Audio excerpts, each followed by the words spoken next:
Hi, everyone. Judge Andrew Napolitano here for Judging Freedom. Today is Tuesday, April 9th, 2024. Colonel Douglas Macgregor joins us. Colonel, always a pleasure. My dear friend, thank you for your time. Thank you also for a brilliant column that you have recently authored entitled, Will Israel's War Expand and Will Netanyahu Bring the U.S. Along for the Ride? I plan on going through much in the column when we during our conversation, which we're beginning now. You have written, starting with Ukraine now, that events in Ukraine have mobilized or solidified Asia, Africa, Latin America, and parts of Europe against the United States and the West. Can you explain what you mean by that, please, Colonel? Well, you have to look at a number of things, but most important, we have appealed to the world to back this proxy war in Ukraine against Russia, and it hasn't worked. When you look at most of the so-called developing world, it's almost universally behind Russia. And naturally, it has helped enormously for China and India, and which represent, let's put it bluntly, almost half or more of the population of the planet, to sign on for Russia. So then you add to this the BRICS issue, and even though BRICS only has at this point 8 or 9 members, the truth is there are 84 nations preparing to join it. And this, of course, is the financial effort to move to gold-pegged currency. In other words, to get out from under our financial hegemony. So you have, on the one hand, large numbers of people who are tired of being targets for U.S. military intervention and CIA meddling on the one hand, and on the other, you have people that said, we don't want to be under the financial thumb of the United States and New York City any longer. It's interesting about gold. Of course, the United States was on the gold standard until FDR partially took us off, and then Nixon completed the removal. And now you have these developing nations with a better understanding. I don't want to get into Economics 101, but I have to comment on this. Have a better understanding of Economics 101 and the value to stability of gold than the United States and the West has. You probably agree with me on that. Oh, yeah, obviously. And I don't know how much gold we actually have. You'll recall that our friend, Dr. Ron Paul, has tried repeatedly, at least while he was in office, to audit the whole system and inspect the gold holdings. Right. He was never allowed to do so, which leads me to question just how much is really there. And that's not a good thing either. The Germans wanted to repatriate all of their gold, and I think they got something in the neighborhood of 60% back, but the rest continues to sit somewhere inside the United States, presumably under the streets of New York City. But who knows? And I think this is part of our problem. And you're right. You know, Nixon said at the time, as you know, that this was a temporary measure, like so many other things in Washington, because we faced at that point financial ruin and crisis because LBJ had bankrupted us in Vietnam and with his war on poverty. And if you go back and look at those circumstances and look at where we are today, no one can take us off anything to rescue us at this point. Remember Milton Friedman's famous one-liner, nothing in the world is more permanent than a temporary government program. Exactly. Does Russia have the upper hand in Europe today from and after Ukraine? That is it stronger than is its military stronger than the combined militaries of Europe? Yes. Keep in mind that the combined militaries of Europe don't amount to much. We want to add up the amounts of money invested in defense, and we want to look at the numbers of people in 32 countries that might serve in the military, but it's entirely meaningless. Russia has an enormous advantage. It's homogenous. It's raised at a sizable force, now well over 800,000 and climbing. It speaks one language of command. It has one unified military command structure. It has absolute unity of effort. None of that exists in NATO. Everyone is sort of a Band-Aid over its gaping wound of incompetence, inefficiency, and ill-equipped character. In other words, everyone plugs in or tries to plug into the United States and its force. Our force is now minuscule. We couldn't send anything to Europe to make any difference right now, and anything short of 6 months to a year if we were lucky. So we're in no position to confront the Russians anywhere in in Ukraine, period. And that's going to become very, very obvious in the months ahead when the Russian offensive sweeps out of its way whatever is in front of it. And we're going to watch, frankly, as we in Washington, our government, our people, our NATO alliance is humiliated and is revealed as impotent and irrelevant. Here's a statement from Deputy Secretary of State Campbell. I think you'll agree with the first part about the Russian military, disagree with the second part. It's propaganda about Ukraine, but it's interesting what he said. Russia has almost completely reconstituted militarily. And after the initial setbacks on the battlefield delivered to them by a brave and hardy group in Ukraine, with the support of China, in particular, dual use capabilities, a variety of other efforts, industrial and commercial, Russia has retooled. And now poses a threat to Ukraine as we are struggling to get the supplemental, but not just to Ukraine. Its newfound capabilities pose a longer-term challenge to stability in Europe and threatens NATO allies.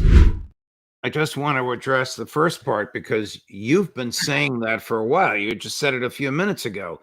The Russian military is stronger in many different measurements today than it was before the special military operation began, notwithstanding its initial foray of losses. Is there any question in your mind, Colonel Macgregor, which side would win a land war today, Russia or NATO? Absolutely none. The Russians would win hands down. There's no question about it. The good news is the Russians aren't interested in it. They don't want it. They never have.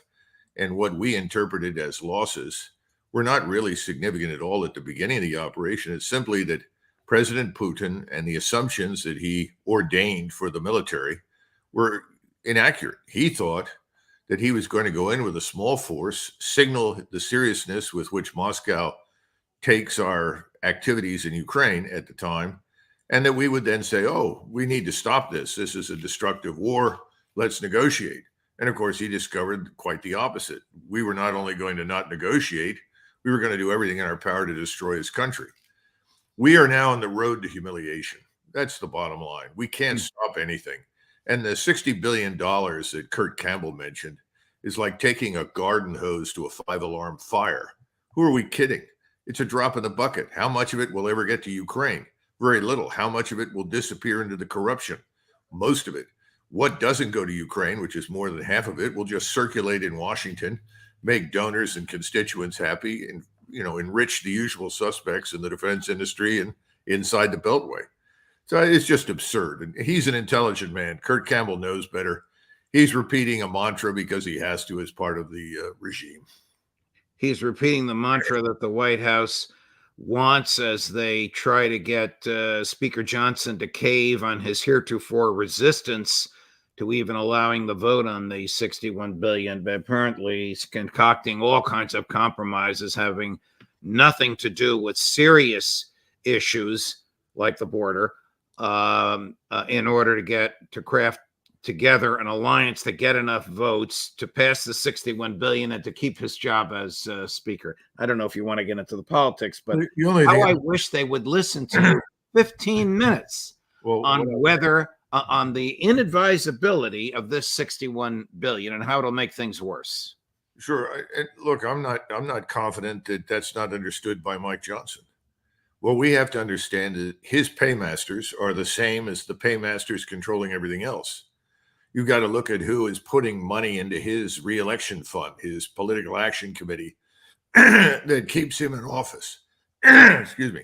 And I think you would find that these paymasters are behind most of the Democrats and certainly large numbers of the Republicans.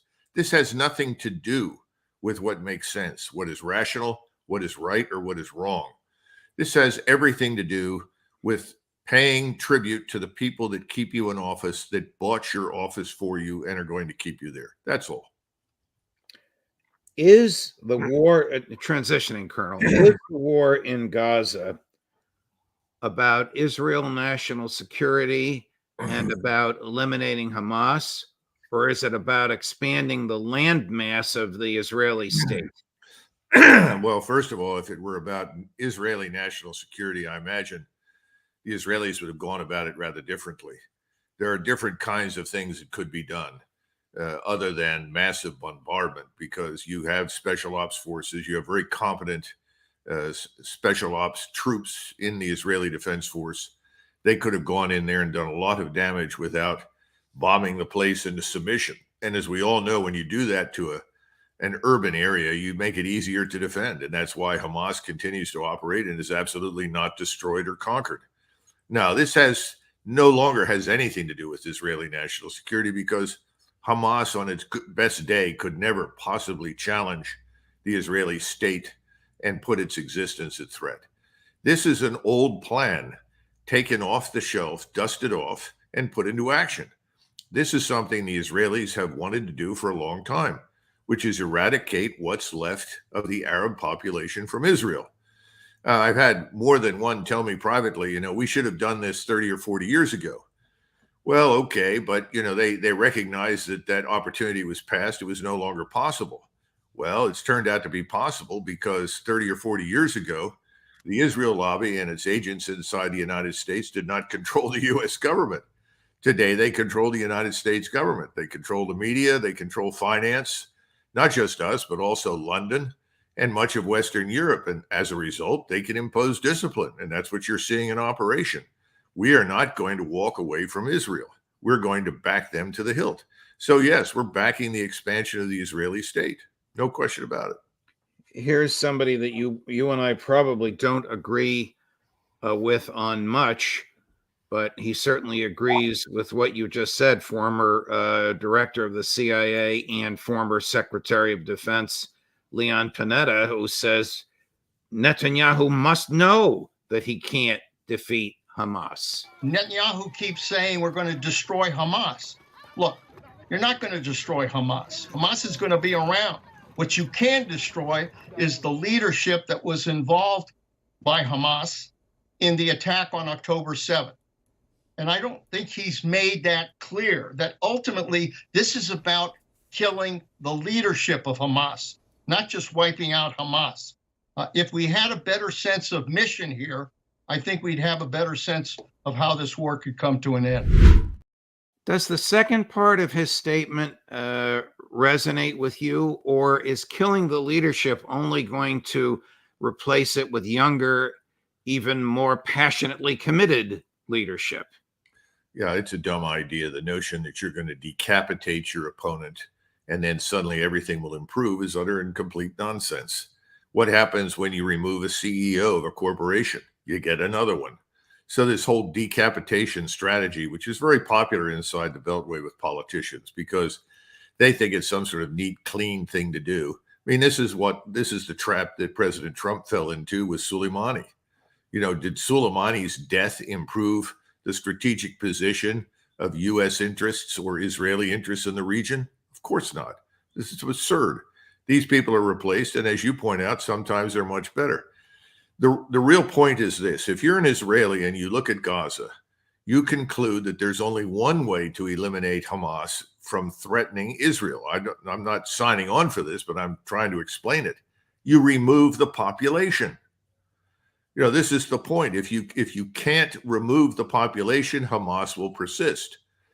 Well, that means that there can be no change in Israel. There can be no change in policy, attitude, or interaction between the Israeli government and the Israeli people and the people that surround them. That's the point.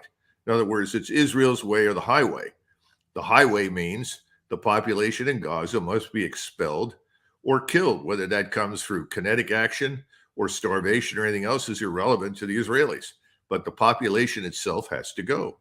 Is the feeling now nearly around the world that Netanyahu is extending the war beyond what it needs to be in order to stay in office?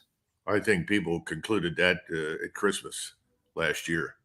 I don't think anybody questions that except here in the United States. But once again, we are hostage to Israeli power and influence inside the United States and Mr. Netanyahu's control of events. I mean, Mr. Netanyahu has made it clear on more than one occasion that he calls the tune in Washington. He does. So here is what counts. What counts right now more than anything else is what Americans think. Americans, I'm not sure, are really engaged. And that's part of the problem. How do you get them engaged to understand what's going on and being done in their name? I mean, this is depressing, but you've had many people on here, Aaron Mate and Brother Blumenthal and everything else. They make these points over and over and over again. The truth is that most Americans are not engaged, and so they're not paying attention to where their money goes. What do you think the Iranians will do in response to the Israeli destruction of the Iranian consulate adjacent to the Iranian embassy in Damascus, Syria?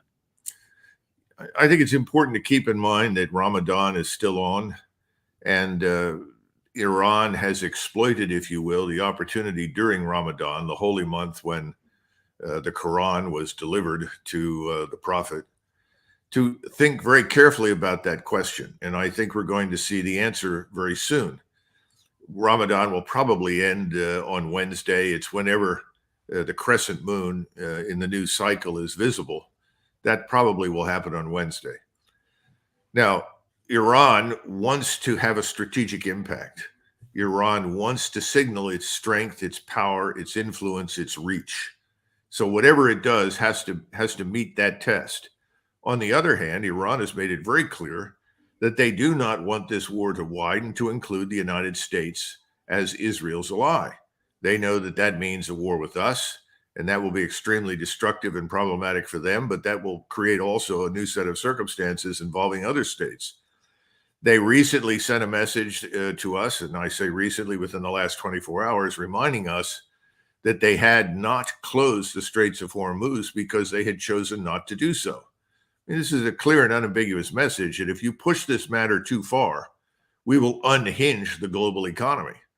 And remember, the numbers of states beyond ourselves who are dependent upon the oil and gas that flow through the Straits of Hormuz, roughly 30% of world oil and gas, are considerable. And they are not anxious at all for the global economy to fall apart, for supply chains to shut down and enormous problems to ensue. I mean, we talk about inflation now. We can only imagine what that impact will be. And we're already seeing the Suez Canal effectively put out of action. So I think, the Iranians are not going to launch everything they own at Israel. That's not going to happen. And there's going to be something less than that, but more than a symbolic strike, which is what we've seen from them in the past. This will have to be meaningful. That's the best I can do for you. There are a lot of options, there are no shortage of targets. And once again, the Iranians have said, if you stay out of this thing, United States, we will not attack you in the region. And we're very vulnerable there, as we've discussed in the past. If Iran and Israel get into a serious military conflagration and the United States comes to Israel's defense and Iran appears threatened, is Putin going to sit by and do nothing? No, absolutely not. He's already put Russian naval forces in the region. His submarines are in the Red Sea and the Indian Ocean and the Mediterranean, as are many of his surface combatants. Some of them are shadowing us. They're certainly within range of our own assets. So, no, I think it's very clear that Mr. Putin will act as an ally of Iran.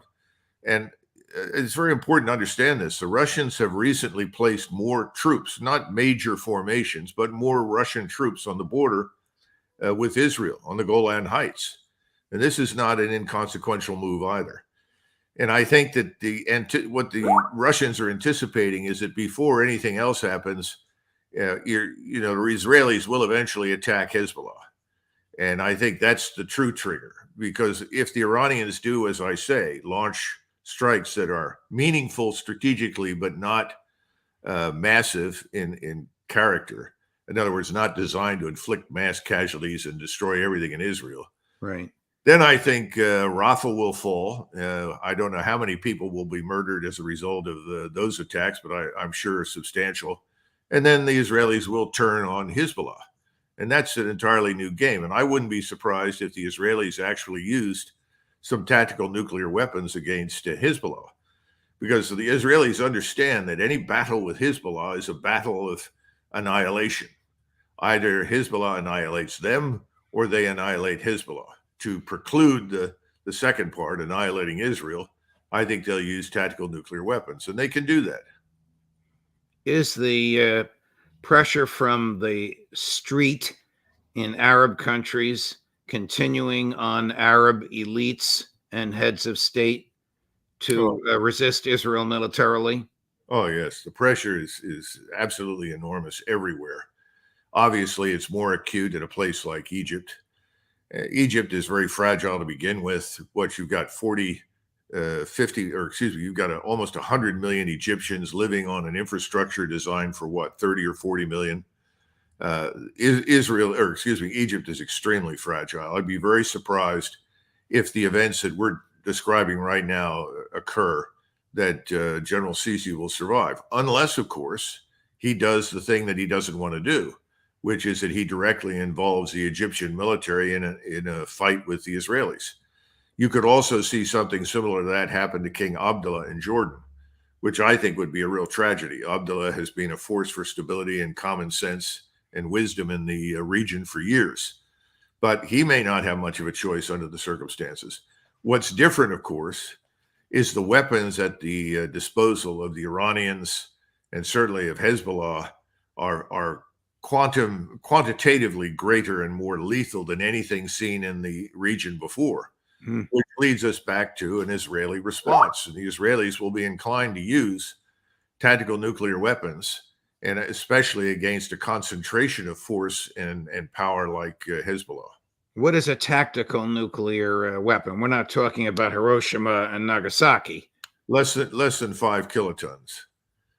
In other words, something that you would only know it was a tactical nuclear weapon based on the detection of U-238 in the soil, some of the gases emitted in the atmosphere, the shape of the cloud, the height of the cloud, which would be much higher than anything you would see with conventional weapons.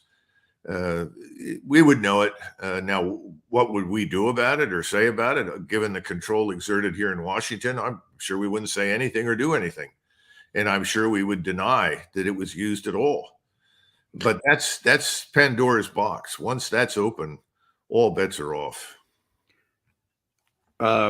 Were you surprised at the reporting 2 or 3 days ago by an Israeli journalist of the extraordinary reliance on AI by the ADF, even naming the software and calling it Lavender, and revealing that this Lavender program put up photos of suspected Hamas sympathizers, gave them numbers from 1 to 100, and then targeted them no matter who they were with or where they were, in a mosque, in a hospital, at home with their family, with their children and grandchildren, killing everybody around. Did any of that surprise you?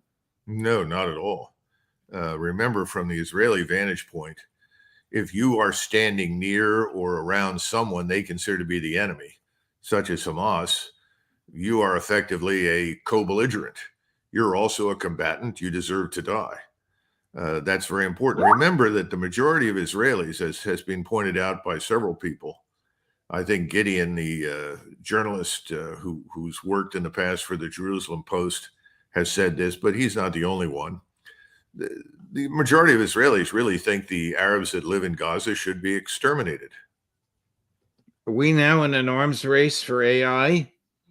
Oh, I think so. But, we have to understand what AI isn't. And you've already seen evidence for that.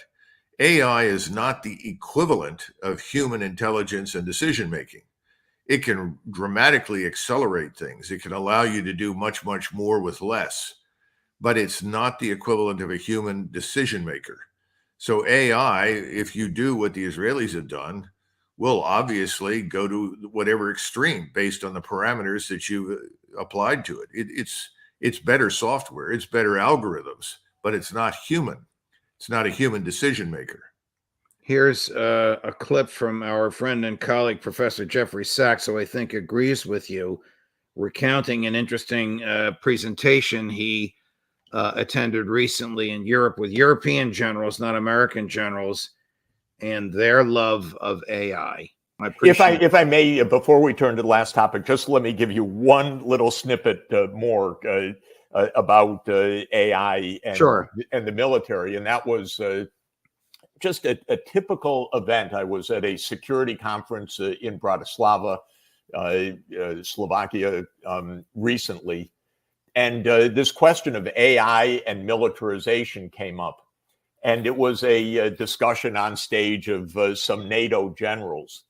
And their point was not, this is dangerous and runaway technology, or how can we get it under control, or what kind of diplomacy.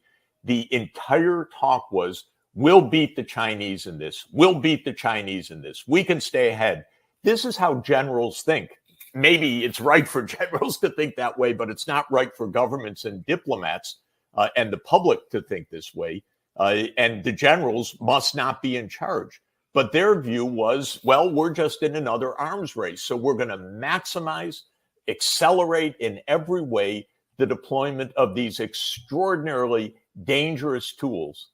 What do you think, Colonel? Oh, I think he's telling you the truth. What I would add is the following, that first of all, there is an unhealthy obsession with technology in the senior ranks of the U.S. military, always has been. The notion that somehow or another any technology, if properly applied, will rescue us from certain disaster in a war.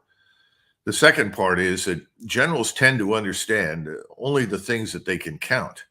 We learned that in 1991 when we listened to Schwarzkopf, who would come on every night and tell us how many tanks or other armored fighting vehicles we had destroyed with precision over the previous 24 hours. Now, most of that turned out to be nonsense, but it was the sort of thing that he eagerly believed.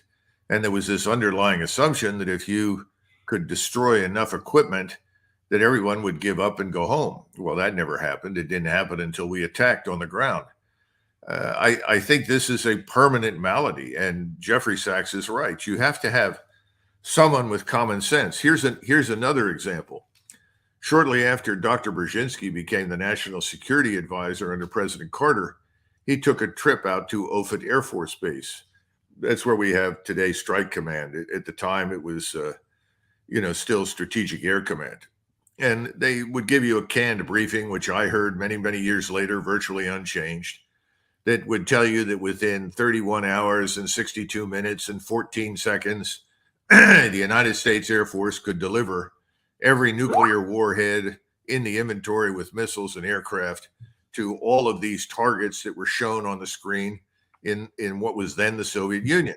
And you looked at the screen, there were so many red dots all over the screen that the Soviet Union had almost vanished from the map. Dr. Brzezinski looked at this and said, good Lord, why are you annihilating all the people in Ukraine, in Lithuania, in Latvia, in Estonia, in Kazakhstan, in Uzbekistan? These people aren't your enemy. Your enemies, if you're concerned about them, are located primarily in the Russian areas, and they're confined to very specific targets for command and control and decision-making centers and so forth. It was insane. And, the Air Force had no answer for it because their job was, here, I'm giving you 500 warheads. I want them delivered as quickly as possible on targets. That's their job. There was no thinking involved. We tend to treat target sets as a substitute for strategy. They're not. They never have been. You have to have a strategy with an attainable political military objective that will give you an advantage and allow you, hopefully, to end the conflict principally on terms that favor you, but also terms that your opponent can live with. Right. But we have this legacy of annihilation that we have inherited from the Second World War. And it's a disaster. It's the wrong mentality. That mentality has not been on display in Ukraine. Putin has made it very clear that's the last thing that he wants. Now, if he had wanted to annihilate everything in Ukraine and everybody in Ukraine, that could have happened. What you're seeing with the Israelis is that they've decided, frankly, that the population in Gaza should either be driven out, starved, or killed. So they are organizing to do that. That's their goal. Now, you can like it or you can oppose it. I don't think it's a good idea. I don't think Israel will survive this, frankly speaking, because I don't think it's legitimate in any way, shape, or form. I also think there are alternatives to mass murder. But again, that's the view. But you haven't seen any of that with the Russians, and not at all. And you're not going to unless we are very stupid. And that, unfortunately, is a caveat because given the clown show in Washington, stupidity is on stilts already. Colonel, thank you very much. Stupidity on stilts. Let me ask you one last question. How close is all this to a major war? Israel, Iran, Ukraine, NATO. Well, I think the Iranians and the Israelis will answer that question. We'll find out when the Iranians launch their counterstrike. If they do, as I think they will, that will not be justification for all-out war by Israel or anybody else. However, the next decision that has to be made is by the Israelis. How do they respond?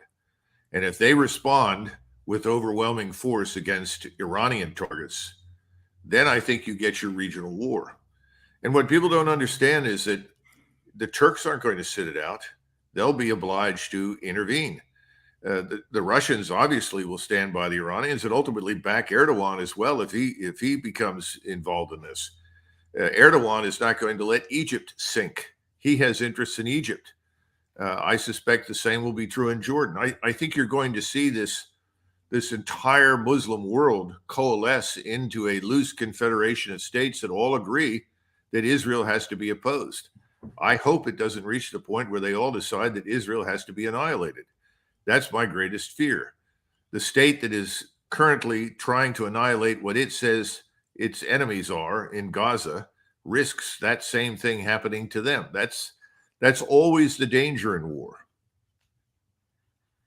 Colonel Macgregor, thank you very much, my dear friend. Thanks for your time. Thanks for your analysis. Thank you for this great piece, which will soon be up. Where can people find this piece? It's up on the website at the American Conservative. Will Israel's war expand, and will Netanyahu bring the U.S. along for the ride? I commend it to everyone interested in the Colonel's analysis. I hope to see you again soon. And remember, Judge, at the end of the piece, I point out that all of this is happening overseas, involving us, our money, our arms, our forces, at a point in time when our borders remain open, and the situation inside the United States grows more fragile by the day as a result, with the rise in criminality and the disintegration of American society. And again, to go back to your earlier point, where is Speaker Johnson on that topic? Right. And we have, I don't want to extend the session any longer, but we have hundreds of Marines on a little island off the coast of Taiwan. What is that? A tripwire waiting for something to happen?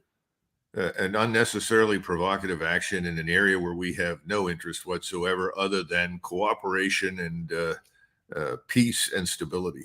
And commercial enterprise. Exactly. Thank you, Colonel. I hope to see you again soon. All the best, my dear friend. Okay. Thank you, Judge. Sure. Coming up later today, let me make sure I have my times right. At 2:00 this afternoon Eastern, Matt Ho. At 3:00 this afternoon Eastern, Karen Kwiatkowski. And at 4:30 this afternoon, Scott Ritter. Judge Napolitano for Judging Freedom.